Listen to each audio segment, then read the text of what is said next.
Bonjour, je suis Arnaud Yengo, directeur de publication du magazine Afrique Narratif.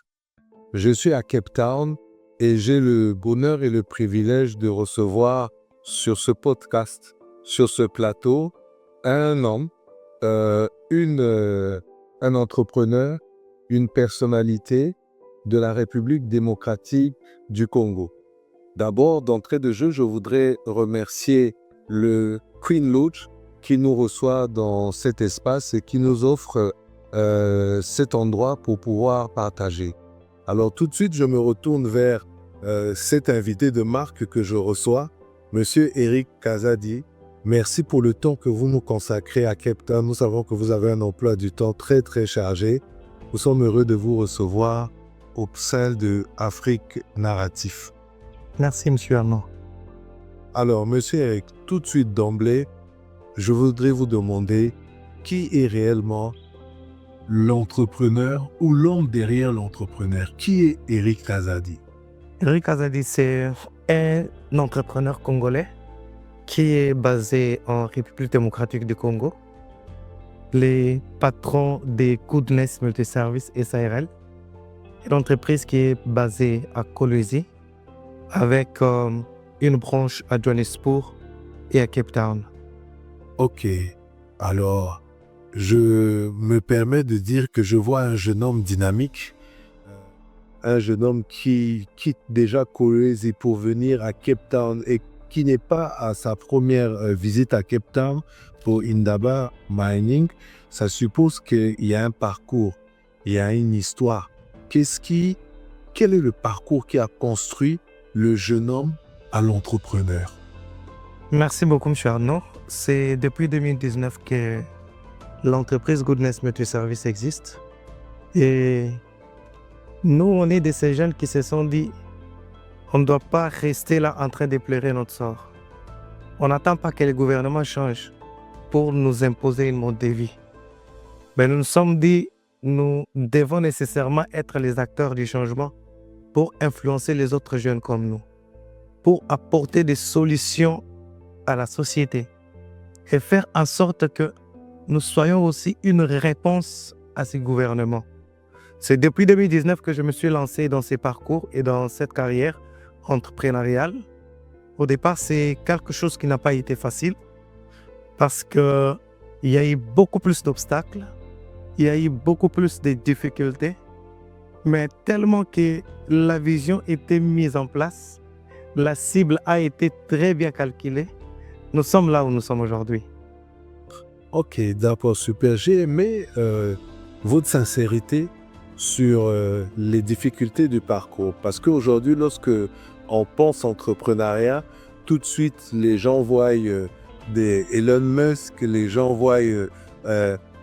Dites-moi un peu, quelle est la réalité de l'entrepreneuriat aujourd'hui au Congo, notamment votre pays d'origine, surtout lorsqu'on est jeune? Est-ce que c'est un long fleuve tranquille ou est-ce que ça devrait être quelque chose de plus complexe et qui nécessite peut-être un accompagnement à tous les niveaux? Je pense que les grandes difficultés que nous avons rencontrées dans ces parcours, la première des choses, la République démocratique du Congo, c'est un pays plein de richesses, un pays béni des dieux, mais qui en interne, il y a aussi beaucoup plus de réalités. Et parmi ces réalités, nous voyons les réalités qui sont beaucoup plus liées en termes de financement. Vous pouvez avoir de bonnes idées, vous pouvez avoir de bons projets. Comme on nous dit dans le monde financier que l'argent est comme le sang dans le corps humain. Aussi longtemps qu'il n'y a pas la liquidité, donc c'est très difficile pour qu'un certain nombre de choses marchent. Alors cet accompagnement avec le gouvernement, avec nos banques de la place, qui sont des banques commerciales, qui sont là pour se faire des intérêts, par moment les taux d'intérêt sont trop exagérés par rapport aux bénéfices sur des différents projets et sur des différentes tâches exécutées. Et ce sont des grandes difficultés, des grands challenges. Aujourd'hui, nous travaillons dans les secteurs miniers. Avec les miniers que nous travaillons avec, vous pouvez vous retrouver face à des différents projets. Et ces projets peuvent vous demander une somme à hauteur, par exemple, de 5 millions. Par exemple, d'1 million. De 5 millions de dollars. Des dollars. Je parle en dollars. Je ne parle pas en francs CFA. Je ne parle pas en rente. Mais je parle beaucoup plus en dollars. Alors, ces projets ont besoin d'un financement. Ces projets ont besoin d'un accompagnement. Mais déjà que nos banques ne sont pas là beaucoup plus pour accompagner les entrepreneurs, vous vous rendez compte que vous pouvez exécuter un très grand projet, mais en termes de rentabilité, vous n'avez pas beaucoup plus de bénéfices. Ça, c'est la première des difficultés. La deuxième des difficultés, c'est quand vous avez une vision, vous devez matérialiser cette vision. Et pour matérialiser cette vision, vous devez vous outiller de tout ce qu'il vous faut pour vous permettre de faire un travail de très bonne qualité. Parce que si vous n'avez pas des outils, vous n'atteindrez pas l'excellence dans ce que vous êtes en train de faire. Parce que dans ces secteurs, je parle et j'insiste beaucoup plus avec mes équipes sur ce qui est de l'excellence. Et pour atteindre l'excellence, il faut mettre en place des normes et des principes. Et ce sont ces normes et principes qui nous aident, nous facilitent et nous boostent vers l'influence. C'est de cette manière que tous nous pouvons faire le même travail. Mais il y a toujours une valeur qu'on va ajouter qui va nous différencier, qui va faire en sorte que M. Arnaud s'est dit « Oui, j'ai eu à rencontrer des jeunes qui ont pu faire ça, mais celui-ci, il y a quelque chose de très différent. » Effectivement. D'accord, je vous suis. Mais en même temps, sans vous interrompre dans votre élan, je pense plutôt qu'on ne s'improvise pas entrepreneur. Et malheureusement ou heureusement, en Afrique, il n'y a pas, à ma connaissance, de centre, de cadre de formation des entrepreneurs. On nous a, je dirais, formés à être des agents de services publics, à être dans des bureaux. Malheureusement, la formation, je dirais, francophone est plutôt orientée vers des carrières. Mais qu'est-ce qui vous a poussé, qui vous a mis la main, je pourrais dire, dans la pâte pour que, au lieu que vous choisissiez une carrière assez classique, vous rentrez dans l'entrepreneuriat où il y a beaucoup d'incertitudes? Sans entrer en jeu, M. Arnaud, j'ai un diplôme en management des entreprises.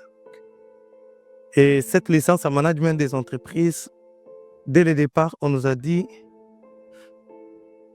un entrepreneur crée une entreprise pour se faire des bénéfices.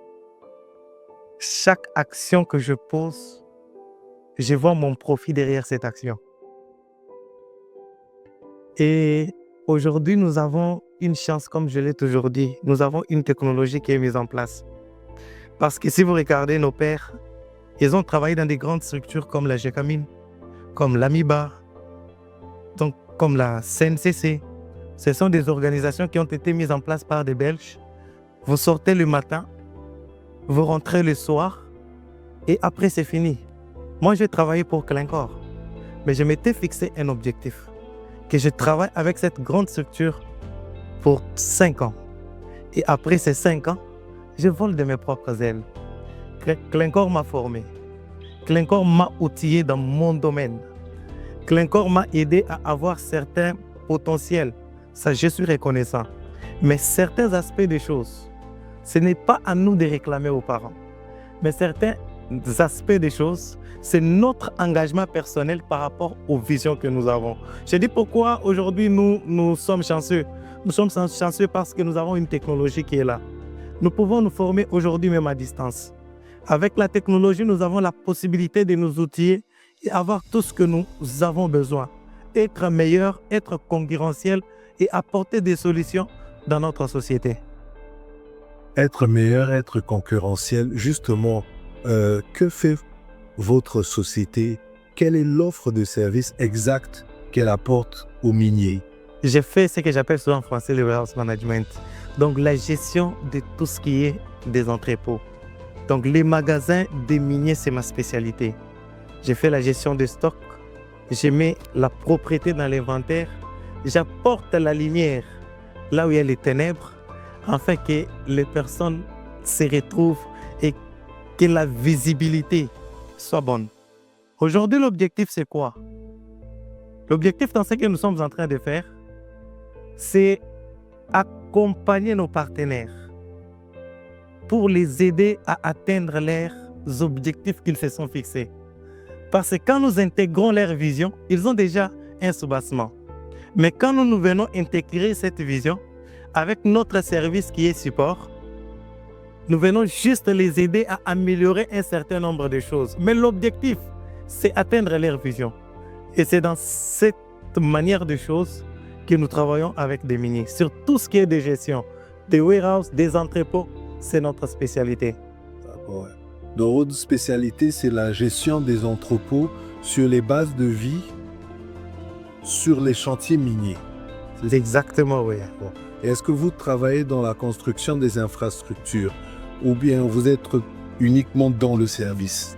Quand je parle de warehouse management, ça c'est les noyaux. Mais qu'à cela ne tienne, nous avons aussi d'autres choses qui se créent de part et d'autre. C'est ainsi que l'année passée, quand je suis venu à Mining Indaba, j'ai rencontré des partenaires qui se sont beaucoup plus investis dans la construction et aussi dans l'engineering. On a commencé à travailler ensemble, on a commencé à collaborer ensemble, on a commencé à échanger sur les connaissances et sur certains ingrédients qu'ils devaient nécessairement ajouter dans nos failles pour permettre à ce que nous faisons mieux et que nous construisons de très bonnes relations. Cela a fait en sorte qu'en dehors de ce que moi je faisais comme une spécialité de gestion, j'ajoute aussi d'autres bras. J'ai construit, je suis dans l'ingénierie, mais mon noyau, le cœur des métiers, c'est la gestion des stocks et les travaux d'inventaire. Super. Alors, ça m'oriente vers une question. Elle peut être aussi peut-être sensible dans le plan stratégique. Aujourd'hui, vous travaillez avec combien de sociétés minières? Et quel est à peu près, en termes, je ne demande pas les chiffres exacts, mais entre 2009, quand vous avez commencé, 2019 quand vous avez commencé, et aujourd'hui en 2025, en termes de taux de croissance, vous considérez que votre taux de croissance a été multiplié par combien? Et aussi en termes d'effectifs, en 2019 et aujourd'hui, à combien d'effectifs sont vos équipes? Merci beaucoup, M. Arnaud. En tout cas, en termes de croissance au sein de notre organisation, depuis 2019 que nous travaillons jusqu'à aujourd'hui, je suis monté comme ça. Je suis monté comme ça, pourquoi? Parce que au départ, je n'ai commencé qu'avec une personne. Mais aujourd'hui, je suis dans les centaines. Aujourd'hui, je travaille avec Kamoto Kopa Company. C'est une branche de Glencore. C'est moi qui fais la gestion de tout ce qui est de ces entrepôts. Je travaille avec Kamoa, une branche d'Ivanhoe. C'est moi qui fais les inventaires dans ces entrepôts. Je travaille avec ERG Africa, avec Metalcol, là beaucoup plus dans la fourniture. Donc, avec toutes ces structures, nous avons mis en place le moyen, les compétences et l'expérience. C'est ce qui a fait en sorte que nous montons rapidement et qu'il y ait au moins un changement et un bon témoignage de notre leadership et de notre management.